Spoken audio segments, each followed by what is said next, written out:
2015년 당시 교통뉴스 159회에선 전기차 리더스 포럼 광주서 제4차 포럼을 방영했고, 시야 확보 어려운 작업 현장 안전 확보, 양방향 검지 장치 철도 관련 뉴스를 방영했습니다.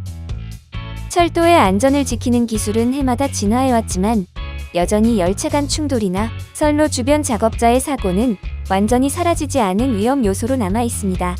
특히 곡선 구간이나 터널, 시야 확보가 어려운 지형에서는 기관사의 눈과 경험만으로는 한계가 따르기 마련입니다.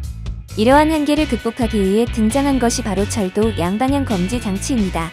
이 장치는 단순한 감시 장비가 아닙니다. 열차와 건널목, 그리고 관제실 사이에서 끊임없이 정보를 주고받으며 마치 살아있는 감각기관처럼 철도의 안전망을 촘촘하게 구성합니다. 최첨단 무선통신 기술과 정밀 센서가 결합하여 만들어낸 이 장치는 철도의 미래를 더욱 안전하고 신뢰할 수 있는 방향으로 나아가게 만드는 든든한 수호자라 할 수 있습니다.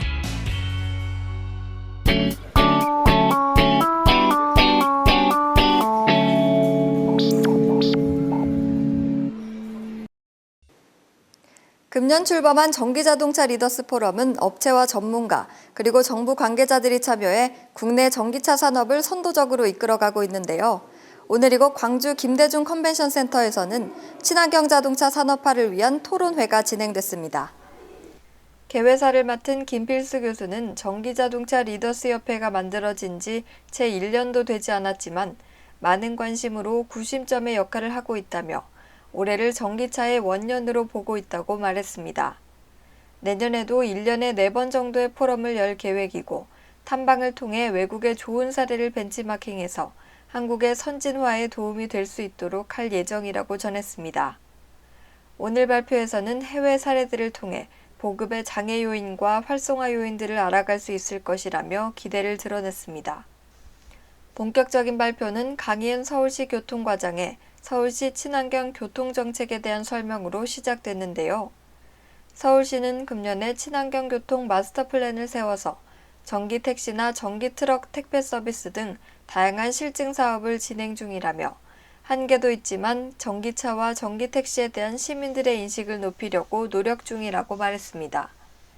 또한 전기버스 도입 검토와 전기차 쉐어링, 전기 이륜차 보급 등의 정책에 대한 소개도 이어졌습니다. 다음 광주광역시 송경종 과장은 발표에서 올해에 이어 내년에도 전기차 100대를 보급하겠다는 계획을 세우고 있다며 여건이 되면 더 많은 차를 공급하도록 노력하겠다고 밝혔습니다. 또한 광주시를 중심으로 자동차 산업밸리 추진위원회를 발족시켰다며 앞으로 민간 위주로 활성화할 계획이라고 전했습니다. 창원시의 민간 보급 사례에 대한 설명에서는 전기차 보급에 가장 큰 걸림돌이 되고 있는 충전 인프라 문제에 있어서 차량사와 제휴해 직접 설치할 수 있도록 해 빠른 민간 보급을 주도하겠다고 설명했습니다. 또 충전기 공급 전력의 문제점을 지적하며 안전성 검사 등을 통해 보완하려는 노력을 기울이고 있다고 전했습니다. 이어 구체적인 행정적 대안으로 조례 제정과 주차요금 감면 등의 혜택을 통해 활성화를 이끌어내겠다고 밝혔습니다. 창원시는 2013년부터 전기차 민간 보급 사업을 추진해왔는데요. 몇 가지 문제점으로 인한 시행착오를 겪어왔습니다. 첫 번째로 보급 차종이 제한되어 있고요. 두 번째는 충전기 설치 장소 확보의 애로, 세 번째는 또 구매 희망자들의 변심 등으로 인해서 일정 차질로 인한 여러 가지 보급에 장애가 있었는데, 이것은 비단 저희 창원뿐만 아니라 우리나라에서 전기차를 보급하고 있는 도시들이 공통적으로 겪고 있는 문제가 되겠습니다. 이런 부분을 개선하기 위해서 저희 창원시는 2015년 민간 보급부터요, 일부 개선된 방안을 추진할 예정인데, 첫 번째로 충전기 설치 장소의 문제점을 개선하기 위해서 기존 보급된 충전기를 공동 사용하거나 아니면은 공동주택의 경우 충전기 기증을 유도해서 모든 입주민들이 같이 이용할 수 있도록 그런 방법을 준비를 하고 있습니다. 고객들이 뚜렷한 이유 없이 그냥 중도의 사업을 포기해서 일정 차질이 유발되고 있는데요. 이런 부분에 있어서는 고객이 확실한 사유가 있지 않고 단순 변심으로 일정 차질을 유발할 때는 향후 저희 전기차의 민간 보급 지원 자체를 제한하는 그런 또 페널티를 적용할 예정입니다. 이렇게 창원시가 구상하는 방법을 통해서 보다 좀 개선된 민간 보급을 시행하면은 지금보다 많은 시민들이 보다 원활하게 전기차를 구매하고 이용되지 않을까, 그렇게 전망되고 있습니다. 지자체 정책과 운영 계획에 대한 발표에 이어 유럽 선진국 사례에 대한 발표가 이어졌는데요. 포스코 ICT 이규재 부장은 네덜란드와 독일, 프랑스의 사례에 대해 소개하며 네덜란드 암스테르담의 전기차 보급률은 4%, 노르웨이는 11%까지 올라가 있어 0.8% 수준에 그친 한국에 비해 훨씬 높다고 설명했습니다. 또한 EV 컨설턴트가 따로 있어 정부가 보조금 지급을 통해 활성화를 꾀하고 있다는 점이 인상 깊었다고 전했습니다. 마지막 시사점으로는 공동주택 홈충전 구축에 대한 지자체와 공감대가 필요하고 사용자의 필요에 맞는 충전 형태 등 지금 한국은 충전 인프라를 구축하기 위한 적기라고 생각한다며 발표를 마쳤습니다. 김필수 교수는 전기차 강국으로 꼽히는 노르웨이에 대한 조사 발표를 맡았는데요. 노르웨이는 지난달까지 보급된 전기차가 4만 대를 넘는다며 전체 전기에너지가 거의 다 수력 발전으로 이루어지고 있다고 전했습니다. 또 노르웨이에서 전기차를 타는 사람들은 비용 절약과 인센티브, 그리고 주행 성능과 기술적 우수성 때문에 주로 사용하고 있다며 업무용이나 레저용으로 모두 활용도가 높은 것으로 조사됐다고 설명했습니다. 충전기 활용에 대한 부분은 길거리에 있는 충전을 하는 경우는 실제로 많지 않았고 거주 지역 주변에 설치하는 비율이 중요하다는 것에 주목할 필요가 있다고 전했습니다. 노르웨이 하게 되면 전기차의 천국이라고 보통 얘기합니다. 그만큼 각종 시스템이나 제도적인 부분들이 세계 최고 수준이라는 거고요. 또 노르웨이 국민들이 전기차를 보는 인식 자체가 아주 긍정적이라는 거, 교통수단 중에서 가장 주목받을 수 있는 부분이고 실제로 이행을 하고 있다는 거, 그런 측면에서 우리하고 하늘과 땅 차이라고 볼 수가 있습니다. 물론 제도적인 부분들이라든 시스템에 대한 부분들을 우리가 좀 인지할 필요가 있습니다. 예를 들어서 운행상의 인센티브에 대한 부분들, 버스 중앙차로를 전기차를 가진 사람들한테 무제한 허용하는 부분들, 또 차값의 25%의 부가세를 완전 면제시키는 거, 그 밖에 공영 주차장부터 시작해서 유료도로 이용료라든지 이런 부분들이 모두 다 무료라는 거죠. 우리는 사실 꿈에 대한 제도라고 볼 수가 있거든요. 이런 부분들 국내에서 지금 이런 부분들 벤치마킹해서 좀 도입할 수 있는 부분들이 몇 가지가 있지 않을까 이렇게 보고 있거든요. 마지막 발표 섹션은 각 업계들의 산업계 전략 발표에 대한 내용으로 이어졌습니다. GM의 친환경 자동차에 대한 소개에 이어 주행 가능 거리와 충전, 차와 배터리의 크기, 그리고 가격의 4가지 요소라는 전기차 보급 성공의 키에 대한 설명을 이어갔습니다. BMW i3에 대한 발표에서는 총체적 개념의 충전 인프라에 대해 설명하며 80개 점포에 120대 충전기를 설치해 확대해 나갈 계획이라고 밝혔습니다. 또 국내 가정용 충전기 개발도 완료해 총체적인 충전 인프라를 구축하겠다고 전했습니다. 이어진 발표에서 전기차 제조기업 파워프라자 권수현 팀장은 현재 유럽에서는 지속가능한 미래를 위한 사업으로 전기차 사업을 진행 중이라며 에너지 관리에 대한 중요성을 피력했습니다. 에너지의 70%는 교통 분야에서 소비되고 있다며 전기차가 포함된 도시교통정책 설계의 필요성이 대두되고 있다고 말했습니다. 아직 컨셉카 단계로 2년 뒤 제작할 예정인 예쁘잖아는 한 번 충전에 500km 달성이 가능한 차라며 유럽에서 염려하는 주행거리를 해소할 수 있을 것이라고 설명했습니다. 또 유럽의 경우 2050년까지 배출가스 80%를 감축해야 되는 상황으로 전기차에 대한 수요가 높을 수밖에 없다고 덧붙였습니다. 현재 고성능 전기 자동차 한 번 충전하면 500km 주행까지 가능한 예쁘잖아라는 전기차를 지금 현재 시속하게 개발을 해서 2년 뒤 2016년도에는 유럽형 인증 모델로 현재 개발을 박차에 가고 있습니다. 그리고 현재 화물트럭 부분에서는 0.5톤 는 지금 인증이 완료가 됐고요. 1톤도 지금 현재 개발을 박차를 하고 있습니다. 지금 현재 서울시와 MOU를 체결한 부분이 바로 이 그 화물트럭 부분인데요. 시범 사업은 우정국 사업본부 그리고 서울시 에너지협력반 그리고 택배업체 강동구청 이렇게 4대가 시범 사업이 진행 중이고요. 그 1톤 같은 경우에는 지금 고성능 모델로 지금 개발된 차량이 내년 3월부터 CJ 대한통운과 그 시범 사업이 진행될 예정입니다. 르노 삼성자동차의 전기자동차의 해외 보급 사례와 방향에 대한 발표에서는 프랑스 정부의 전기차 지원 정책에 대한 소개가 이어졌는데요. 전기차 화물용 택배와 소형 이동차 등 다양한 전기차 모델이 보급돼 있다고 전했습니다. 무엇보다 경제성, 사용 편의성, 정부 지원 정책이 중요하다며 이런 부분들에 대한 보완을 통해 전기차 보급을 앞당길 수 있을 것이라고 말했습니다. 이어진 발표에서 P&E 솔루션 정도영 연구소장은 전기차 충전 인프라 운영위원회에 대한 소개와 더불어 충전기 확산을 위한 사업을 진행 중이라고 전했는데요. 미국은 대부분 도로가에 급속 충전기가 설치돼 있다며 미국처럼 모바일을 이용한 편리한 활용이 가능하도록 운영 지원이 이루어져야 할 것이라고 말했습니다. 마지막으로 발표를 맡은 KT 임건호 부장은 전기택시 사업 운영을 위한 최적화 전략에 대해 소개했는데요. 전기택시 도입을 통해 LPG 택시 대비 16%의 비용 절감 향상을 이끌어내겠다며 전기택시 관리 서비스화를 위해 강력한 정부 지원책과 경제성 확보, 사업자 중심의 연합체 구성이 필요하다고 전했습니다. 포럼의 마지막 순서로 황기현 부회장을 좌장으로 학계와 정부 관계자 등 패널 4명이 참석한 가운데 토론이 진행됐습니다. 토론에서는 중국과 독일의 해외 선진 사례들을 벤치마킹해야 한다는 의견과 함께 현재 실행하고 있는 보조금 정책이 초기 보급을 위해서는 좋지만 정책상 타 국민과 차별을 두는 것이기 때문에 문제가 있을 수 있다며 그 예산으로 충전기를 편리하게 보급하는 데 쓰면 더 좋을 것이라는 의견도 제시됐습니다. 조선대학교 유영태 교수는 전기차 번호판을 따로 하는 것이 큰 의미가 있을 것이라며 공공의 이익에 기여하고 있다는 것을 표식으로 나타내주는 좋은 방법이 될 것이라고 말해 청중들의 동의를 얻었습니다. 이번 제4차 전기자동차 리더스 포럼에서는 전기차 산업 활성화에 대한 전반적인 논의가 이뤄졌는데요. 내년부터는 탄소 배출권 거래제 시행을 앞두고 있는 만큼 전기차 산업 활성화에 박차를 가해야 할 것으로 보입니다. 교통뉴스 윤희정입니다.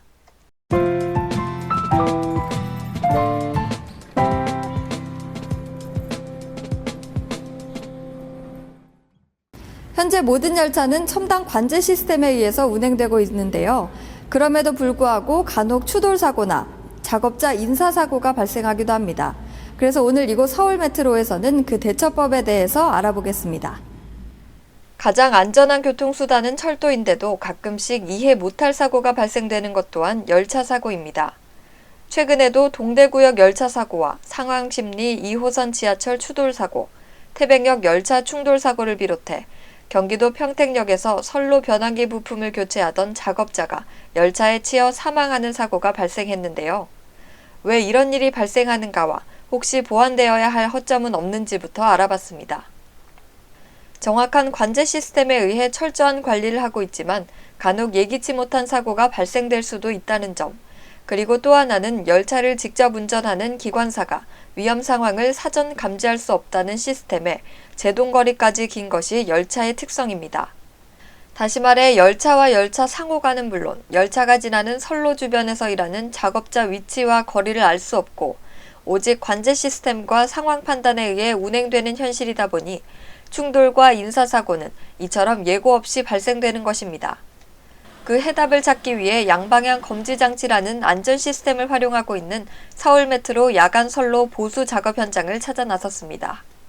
현재 이 화면은 열차가 점유하고 있는 곳을 나타내고 있습니다.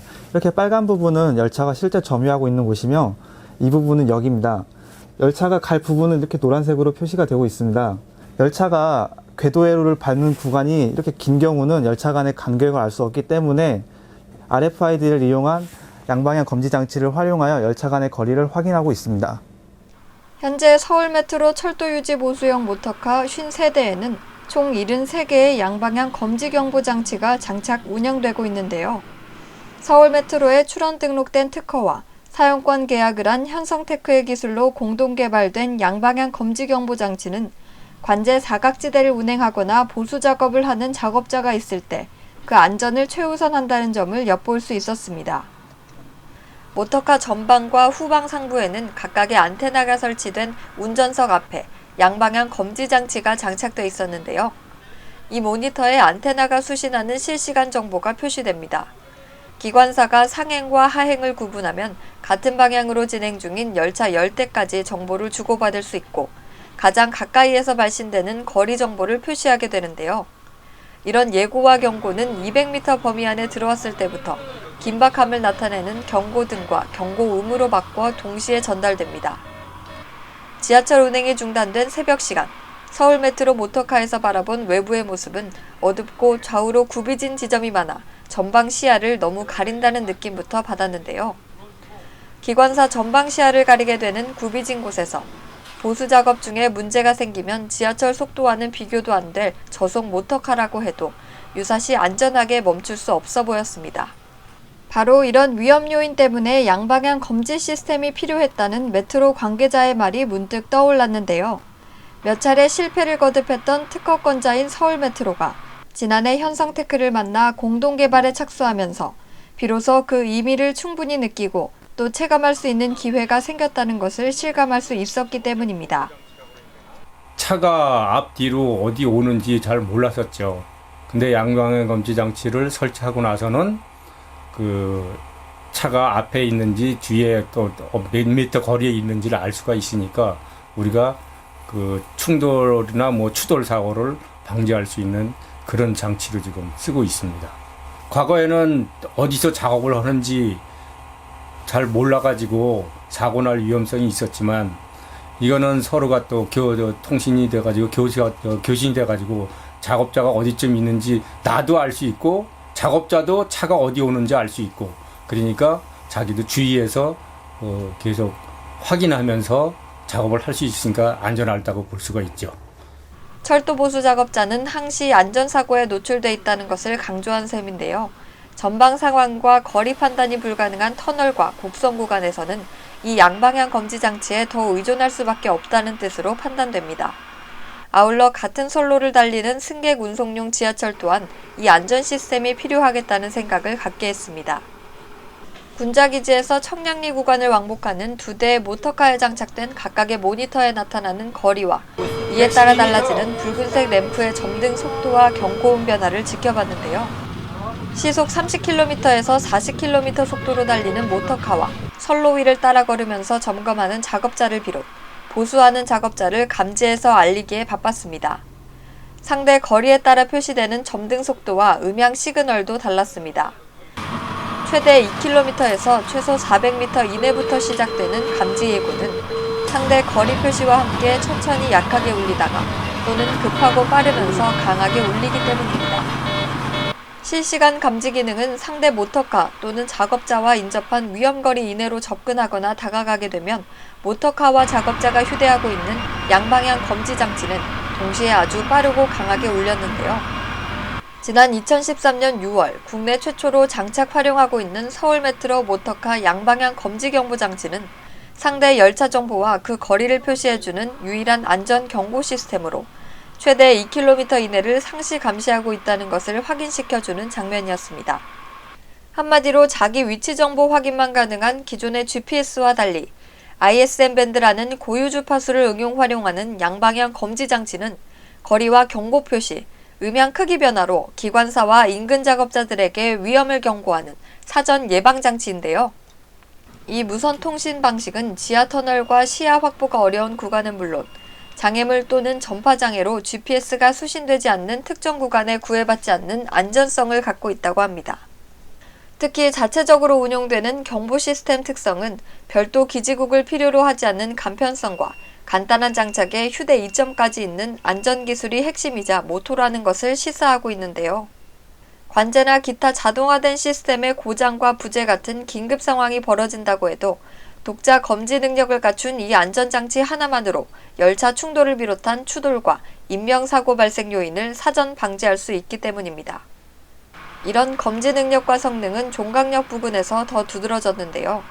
곡선 구간이 많아 위험지역으로 꼽히고 있기 때문입니다.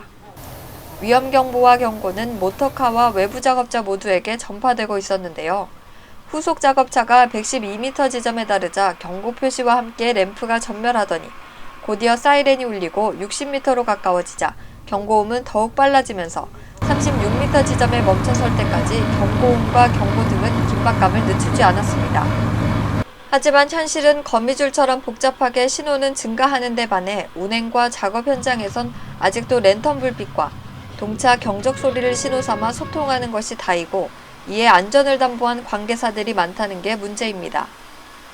선로를 운행하는 모터카는 제동거리가 길 수밖에 없습니다. 그 제동거리의 안전을 확보하기 위해서 곡선부나 직선부에서도 시야가 확보되지 않는 곳에서 안전한 운전을 할 수 있도록 양방향 검지 경보기를 개발하게 되었습니다. 양방향 검지 경보기와 연계하여서 작업자용 검지기를 개발하였고, 작업자가 양방향 검지기와 연계된 200m 이내 지점에 들어갈 때는 경보를 울려줌으로써 작업자의 안전을 확보하였습니다.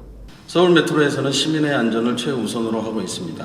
양방향 검지 기술을 응용하여서 열차에 적용하여 안전한 열차 운행을 확보할 수 있도록 노력하겠습니다. 승객 안전에 우선한다는 서울 메트로의 안전의식에 공감 가는 부분인데요. 2013년 세계 철도 물류 전시 출품을 시작으로 2014년 제주도 철도학회 세미나에서 우수 기술로 소개된 바 있고, 지금은 인천교통공사와 공항철도, 대전 지하철 등에서 도입을 검토하는 단계에 와 있기 때문입니다. 때문에 이런 움직임에는 정부의 적극적인 활성화 지원이 뒷받침돼야 한다는 생각도 듭니다.